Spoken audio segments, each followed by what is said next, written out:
What's going on, everybody? Hope that you're doing well. Just wanted to come in here and chime in on something that showed up on my feed, and it's been showing up quite a bit, and I wanted to address it from a different standpoint, probably a bit more of an objective and balanced standpoint than what I'm hearing in the chatter boxes that are out here. And when I first started on this journey as pertaining to Africa, people came to me asking me what my thoughts were on FBA and ADOS, and I had no clue what these were.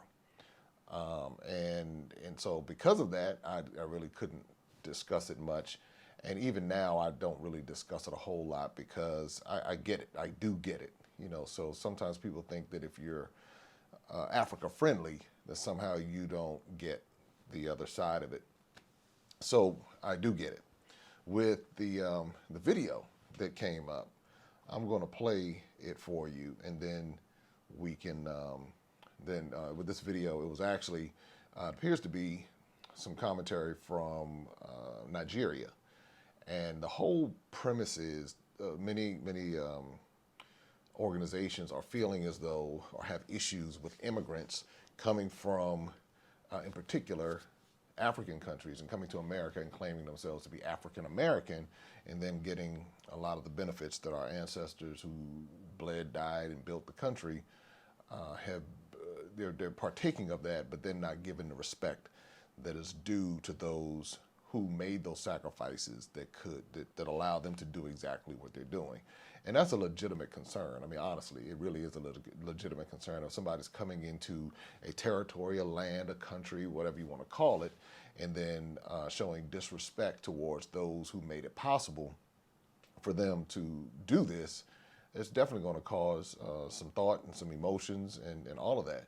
So let's take a look at this clip, and then I'll offer my thoughts, and then you, of course, can offer your thoughts. Take a listen to this. I can't categorically say every Nigerian got this talk, but a lot of Nigerians that travel abroad got this talk from their family, where they will sit you down and tell you, you're going there. Don't go and talk to those black Americans. Though. You just go and get pregnant. You get into drugs. You start become gang banging. They give you that talk. That just go to the white community, find a nice place. They just go and be decent. Stay with the white people. They give you that talk. So when you enter America, you already have a perception of African Americans. You've judged them.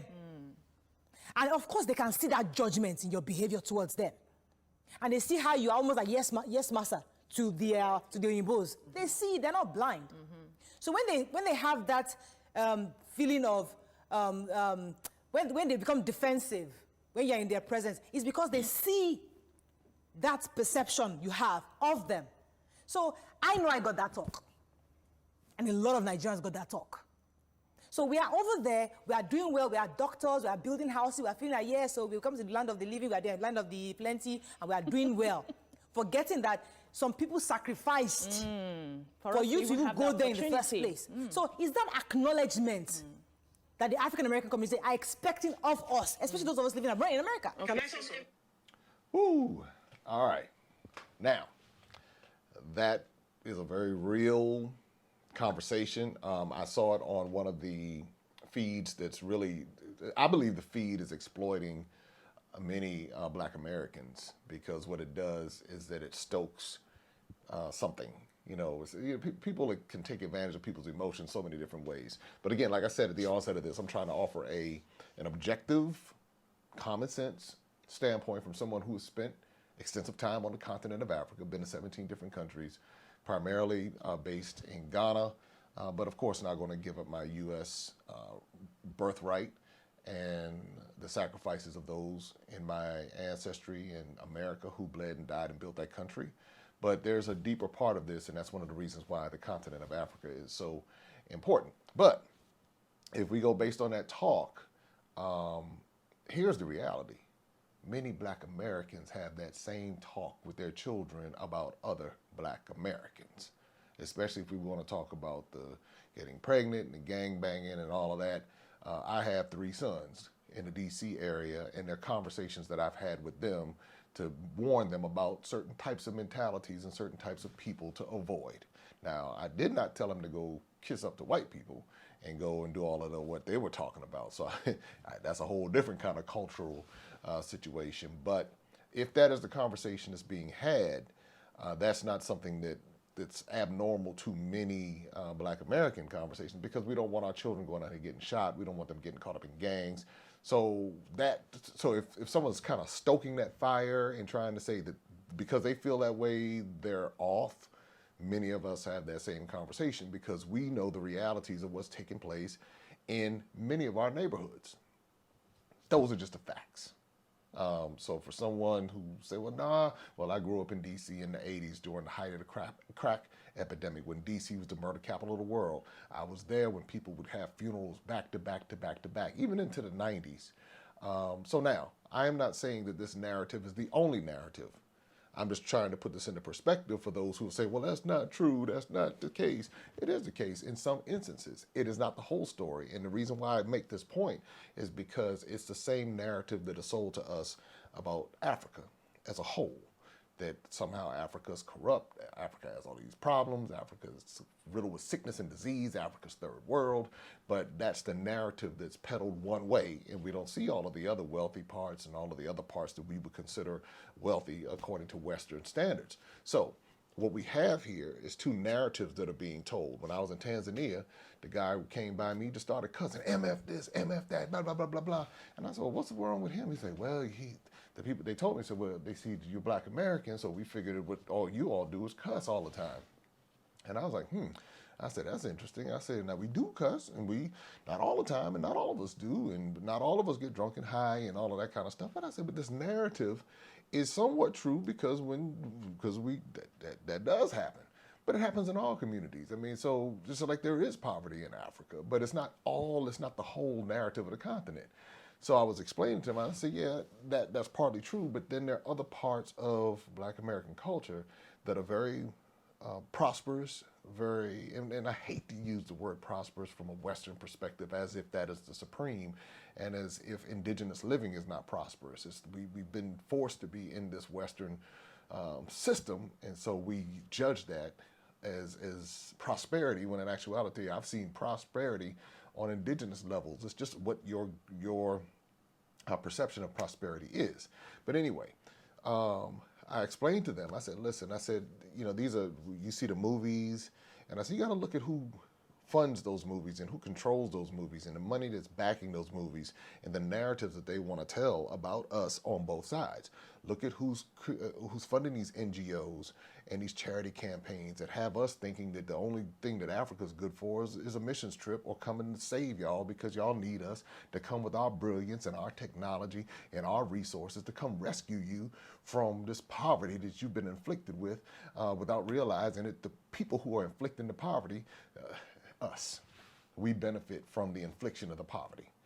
Because we support the systems that impose the poverty and create the poverty and the challenges and the corruption in those parts of the world. So what do I mean when I say that? When you look at the history of imperialism on the continent of Africa, those tentacles have not released themselves, although some people want to try to convince me that they have.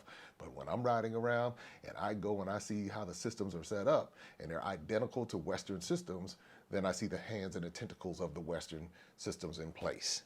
So with that said, understanding how our minds have collectively been influenced by narratives that are not controlled by us.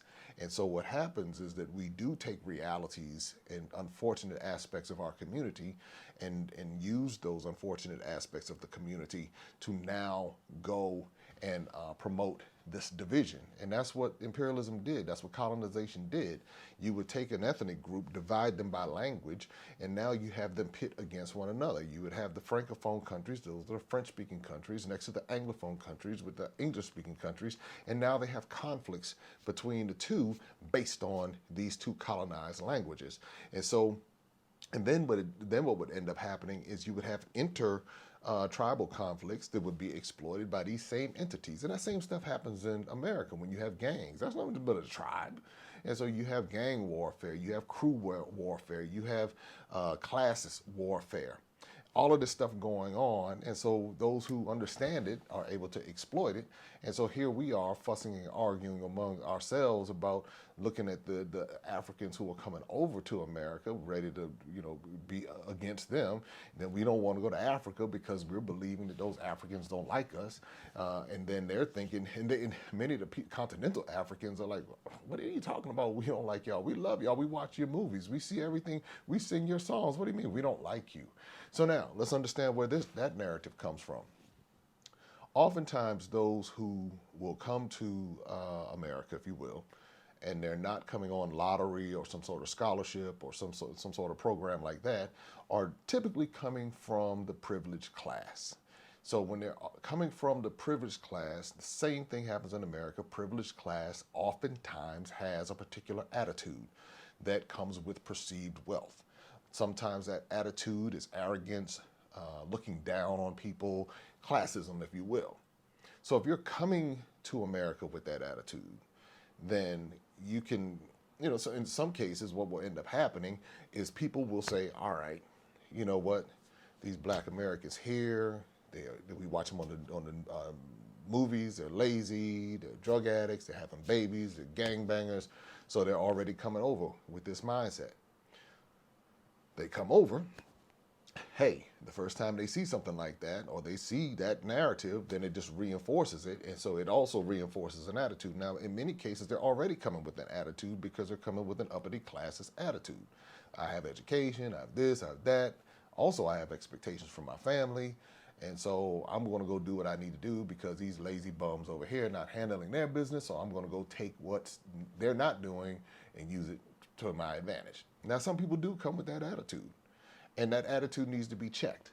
But I'm going to walk it down for you so you understand this, like I said, from an objective standpoint, because the whole goal of the imperial system is to make sure that the people who have the resources and the strength and the knowledge don't come together, don't understand each other, and believe that their differences outweigh their similarities, and keep everyone divided. So for years, I didn't go to the continent of Africa because I thought for some reason those Africans didn't like us. Or now culturally, yes, the African-American culture, if you will, Black American culture, whatever you want to call it, is different from most African cultures.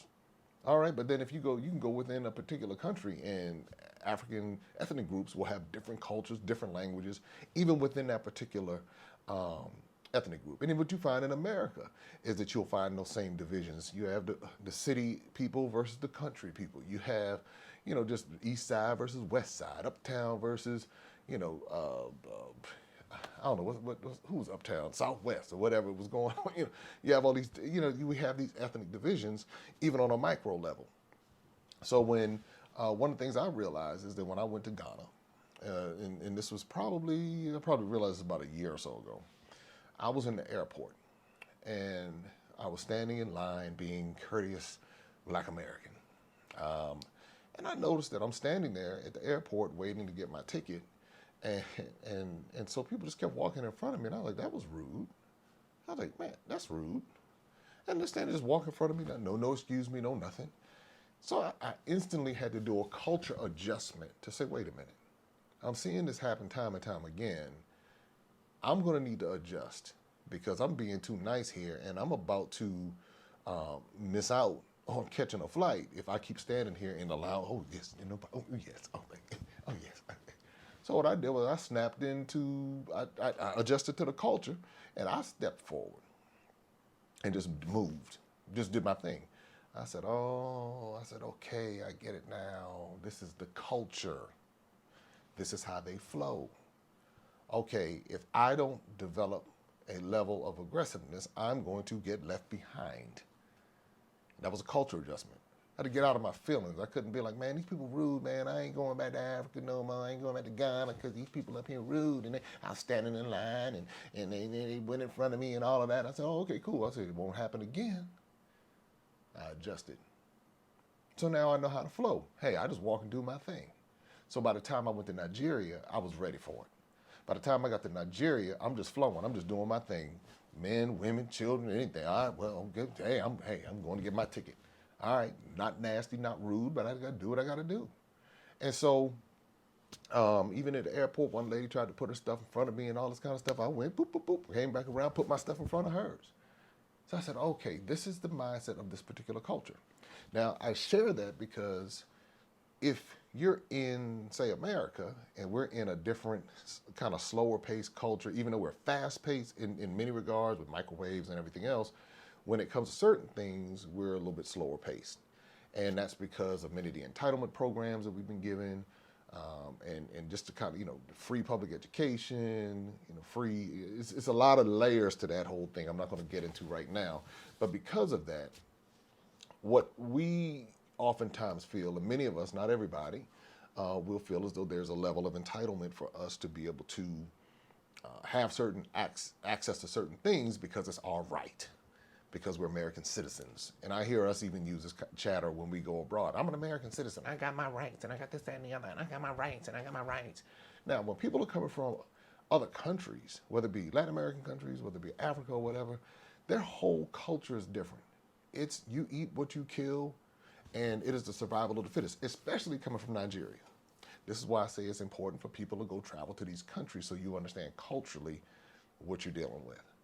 So I'm understanding it better now. I understand why they excel. One, because, I mean, straight up, I mean, say what you want to say. I mean, Nigerian people got it going on as far as like the hustle and the grind and all of that. It's the proof is in the pudding. So you see it. This is why they excel, because you got 200 plus million people in one country, a small country, if you will, for that size population, and you have to get it. You have to be the best of the best, or else you're not going to eat. So you come to a country where, by and large, people out here hustling. Don't get me wrong. I'm not downplaying our accomplishments and what we do and how we roll and all of that.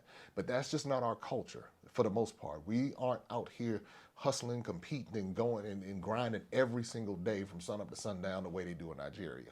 What I saw in Nigeria, what I saw in Ghana, what I saw in Sierra Leone, what I saw in Tanzania, what I saw in Kenya, what I saw in these different places, people are surviving on a different level. And so when you come to a place like America that has plenty of stolen resources at hand, plenty, and you see a group of people who are waiting in line or not taking advantage of the opportunities in front of them, well, the natural instinct comes in to jump in and go get it.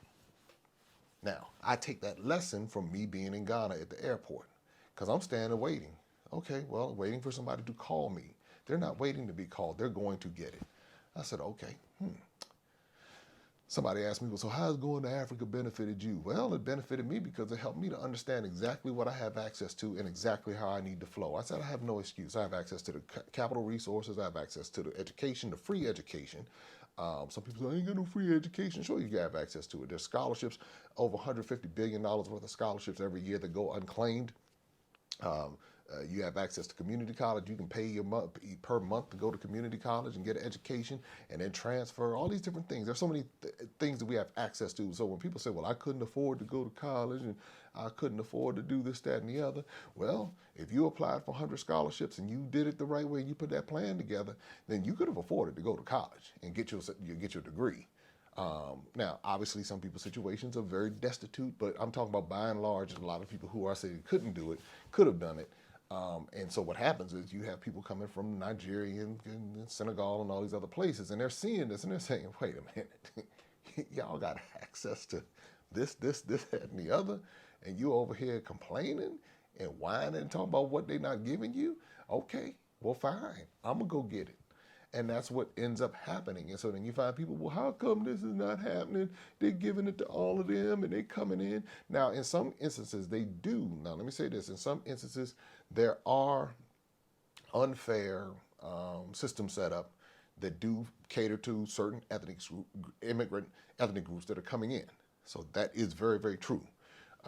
But at the same time, there is so much available to those of us in America who are Black Americans that we don't take advantage of, that if we took advantage of everything that we have access to, then it would be like, okay, but there's so many of us, and I'm telling you this from experience. I have a program that shows people how to go to college debt-free.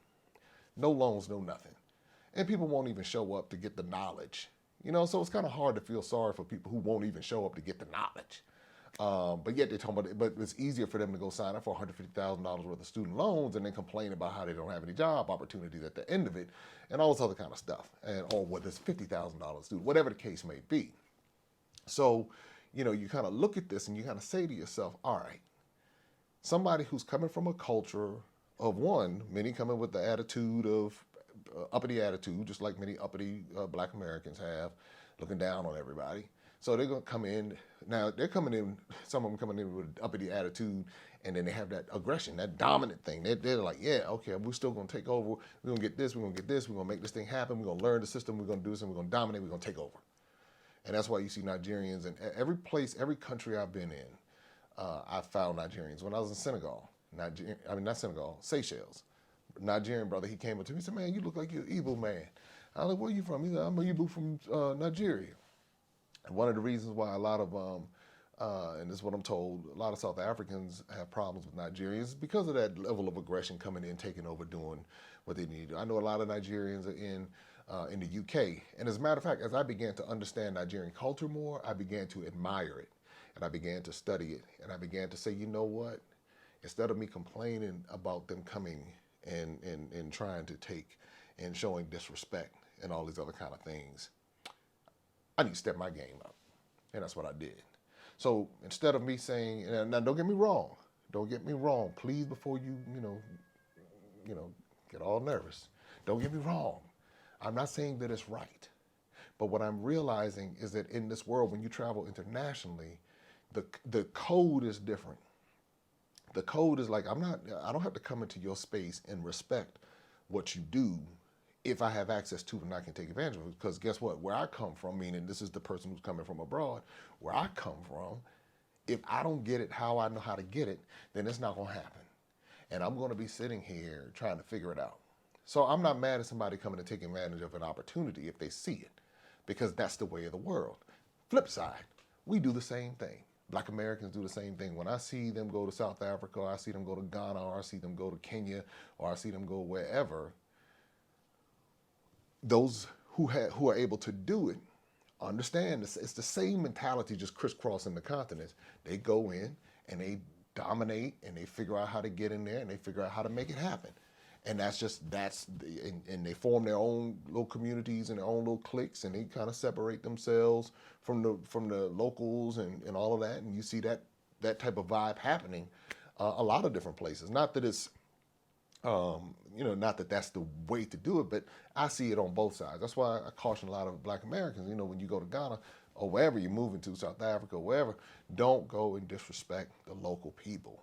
If you want to have a good time, respect them, make sure you honor who they are and all of that. But the reality is everybody doesn't play by the rules, everybody doesn't play fair, and everybody doesn't have the same set of rules.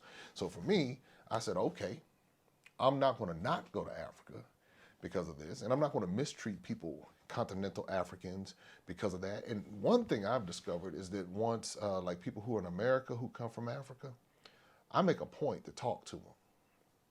And this is just me, I don't. Everybody else has their own kind of vibe to it. A lot of people sitting around mad at them and all that kind of stuff. I realize that once I start, especially Nigerians, first thing I'll go up to them and say, so where are you from? Yeah, I'm from Nigeria. I said, from Lagos? Yeah, Lagos. I said, you from the mainland or the island? Soon as I say that right there, the whole vibe changes. And what I've done is I've been proactive in saying, okay, well, let me show that I know something about where they're from. And then as a result of that, the conversation changes. Now, I'm not looking for anybody to respect me, because guess what? What I picked up from Africa is the aggressiveness. So now, instead of me just saying, okay, well, I can only do things in America, I'm like, well, you know what? I'm going to kill the game in America, and I'm going to kill the game all throughout the continent of Africa. And I'm not going to tell you my full strategy, because you got Negroes out here that just want to be Negroes. So sometimes you don't need to put all your business in the street. But the reality is I've been able to find my lane on the North American continent as well as the continent of Africa. Now, if I was afraid or had the mindset of, you know what, I'm not going to Africa because it's going to betray my American ancestors and all of that. And I ain't going to do nothing over there. I don't know why I need to go over there because they don't like us anyway, which is not true. But they don't like us and I don't know why I'm going over there. And then I realized, I said, you know what? My American ancestors are the ones who sacrificed for me so I could get the education, have the resources, be able to do the different things that they couldn't do so I could travel the world. And so me traveling the world, yes, it includes the continent of Africa, because guess what? What you find when you get to the continent of Africa with the right attitude, and not losing your street sense and not losing your street hustle and coming over with understanding culturally and respecting people's culture, what you will discover is that many people will embrace you and welcome you. And many people have no clue about this division about Africans don't like African Americans and African Americans don't like Africans. They don't even know that. They don't even live in that space. Remember what I said earlier, that goes back to a class mentality. Oftentimes when you're dealing with people who have been westernized and exploited in their mind, so even with the class mentality that comes from indigenous areas, they now pick up that Western mentality of superiority. And so now that's what you oftentimes deal with when you deal with people who come to America. They come in, they're like, okay, they pick up that mindset. And so if they're believing the white supremacy that the African American is not equal or whatever, then you're going to start seeing some of that. But the way you deal with that is to handle your business. And so if you're in position, handling your business, buying the buildings, building the businesses, doing all these different things, all the different things that they come in and do, they have no choice but to respect you.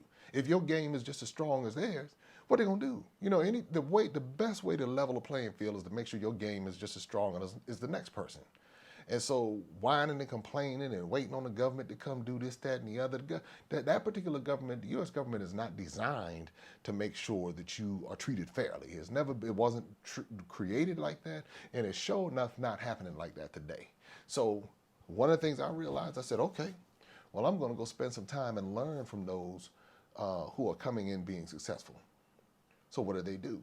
They come in to get the education. They take advantage of every resource. Well, so if they have resources, they come over to get the education. They go back and forth. They do what they need to do. They pay who they need to pay. They tip who they need to tip. And they understand it is you eat what you kill. And just like in the video that we're going to show, where the hyenas, the python killed the gazelle, ate the gazelle.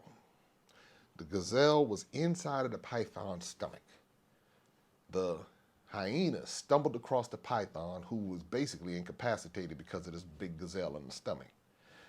The hyenas harassed the python to the point of causing the python to throw up the gazelle.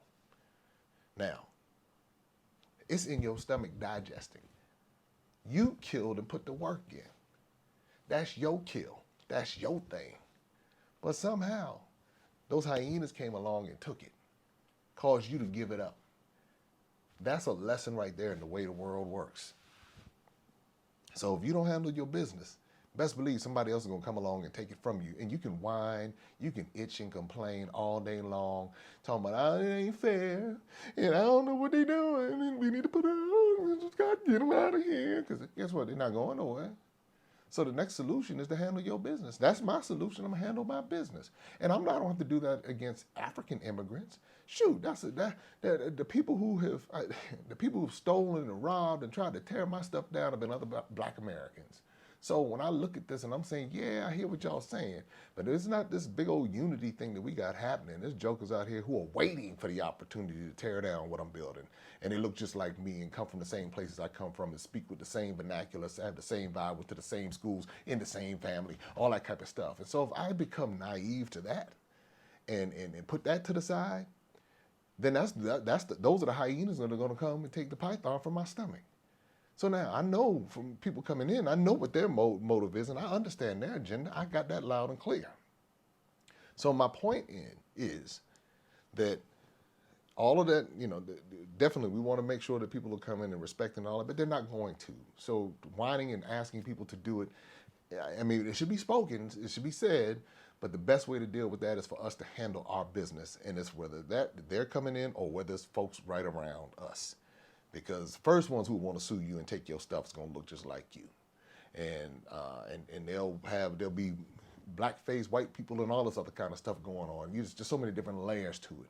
So all I'm saying is that yeah, I hear all of this about how we need to do this and all this, that, and the other, but we got enough going on right within our own communities that we need to be keeping our eyes on the same way we need to be watching everything else. And if each person handles their own business and really develops their skills, then it's not going to be something easy for somebody to do. My skills got sharp when I came over here. I'm in Ghana now. When I came over here, and I realized, oh, okay, when I come back to America, I got to step my game up. So I'm developing land in America and in Ghana. So it's not, for me, it's not either or. I got to pick one or the other. I got ancestors who bled and died and sacrificed in America, but I also got ancestors on this continent who did some amazing things too.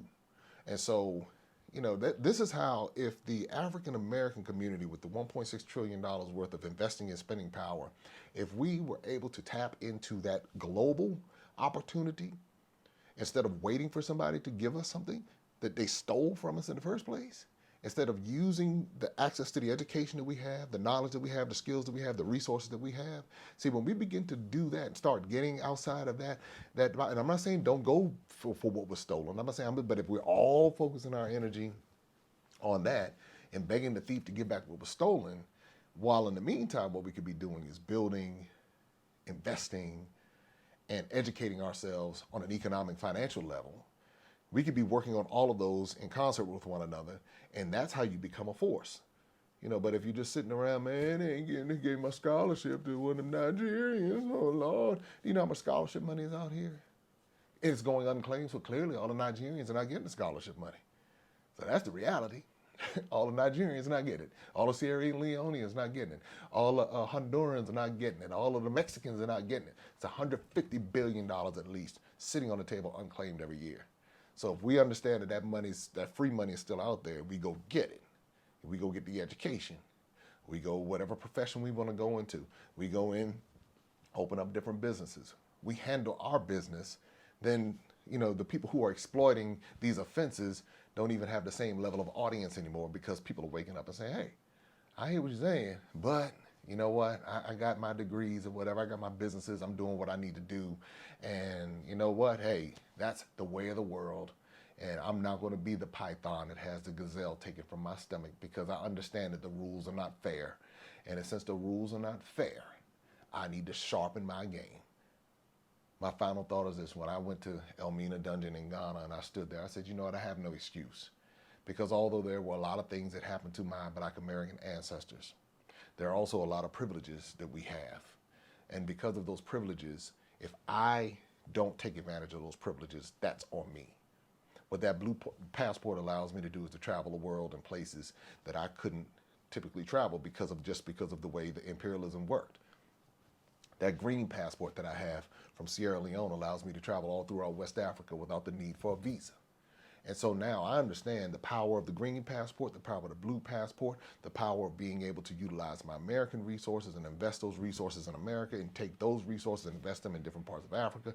I'm learning a new education in Africa. I'm focusing on educating myself and learning the cultures and respecting the cultures, and employing and working with people and hiring and contracting people who are here, bringing those resources from America, building. And so now it's reciprocated, because now I take the resources from here, and then I'm able to build, and I'm able to now invest that into reaching the people and bridging the gap. And that's what you see happening. But if my mindset was sitting there playing a victim, man, these people gonna take my stuff.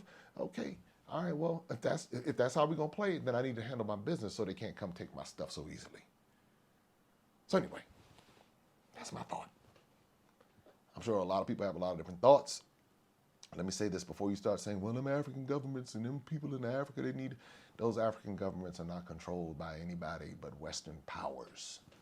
So they don't have the power to do certain things, because they have to get approval in order to do certain things. And so really it's an individual thing. When individuals catch this and run with it, when individuals avoid setting themselves back financially by going into American debt traps that are designed to make sure that you don't have access to certain things, or while it's telling you it does. You know, avoiding those types of things and learning how to leverage credit to your advantage. If you're going to use credit, using credit wisely to build and invest, to be able to take these resources. $1.6 trillion is a whole lot of resources on the world stage. That makes Black Americans like the 13th wealthiest country in the world if we had that mindset. But if they keep you in a bubble telling you you're disadvantaged and you don't have access to resources and you're poor and you can't afford this and you can't afford that, if they have given you an entrenched, embedded into you a poverty lack mindset, and then send you to institutions, religious institutions, and all this other kind of stuff that can exploit that. Instead of saying, you know what, you might be making $50,000, $60,000 a year if you adjust your living expenses and did like many of the Latinos do when they come up and they, multiple families in one home, stack their resources, get a business, get the contracts, get your certifications, all these different things. Next thing you know, they were painting the house. Now they contract to paint for the house. Now they're doing all these different things, while many Black Americans sitting around waiting on somebody to give them a check and give them a job and go, give me something. That's not all. Well, a lot of us waking up. A lot of us saying, oh, no diggity, no doubt. We're not going out like that. You got to back it up because we're waking up and we are putting our hands to the plow, and anything that we put in the ground, we are now able to take advantage of those resources. And so that's what I'm saying. When we step up our game like that, can't nobody mess with you like that. But you got to be wise. Got to be smart about how you do it. And if you do it the right way, hey, you don't have to have all the divisions. That's the reality, because folks coming out here to get your stuff no matter what. And they'll look just like you and come right from your hood. So, I mean, that's just the reality. So anyway, my 2 cents on the topic. Like, subscribe, share. And we're going to keep the conversation going. Hey, definitely share this one. Just for folks who, man, they're going to take us down. Them Nigerians coming over. We got to get them out of here. Just step up and handle your business. And when you step up to the plate, it's hard for people to come take it away from you. Open up your eyes and see all the fun and mystery. Take an African adventure with Darren and Destiny. From the mountains to the shore, so many things to explore. Take an African adventure with Darren and Destiny. The Adventures of Darren and Destiny. And Darren and Destiny are twin brother and sister. And you go on their adventures throughout the African diaspora, meaning so African diaspora destinations, primarily focused in Africa, but we go to South America, we're going to go to the Caribbean. Their first book is going to take you to Ghana. And then we're going to go on a safari. And from there, we're going to go to Ethiopia, and then we go to Salvador, Brazil.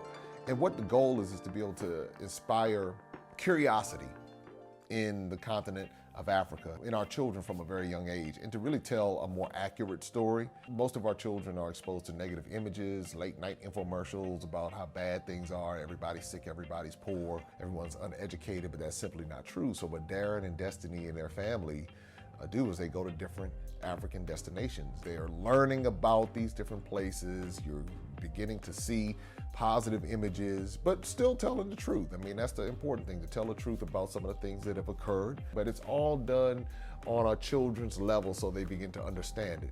And it begins to pique their curiosity. They begin to learn more. And hopefully one day they will want to explore and visit the continent of Africa and its many countries. There's just so much that Darren and Destiny are able to do, and as they're doing it, it's like they begin to open the minds of a new generation, and they don't get bombarded and indoctrinated with negativity.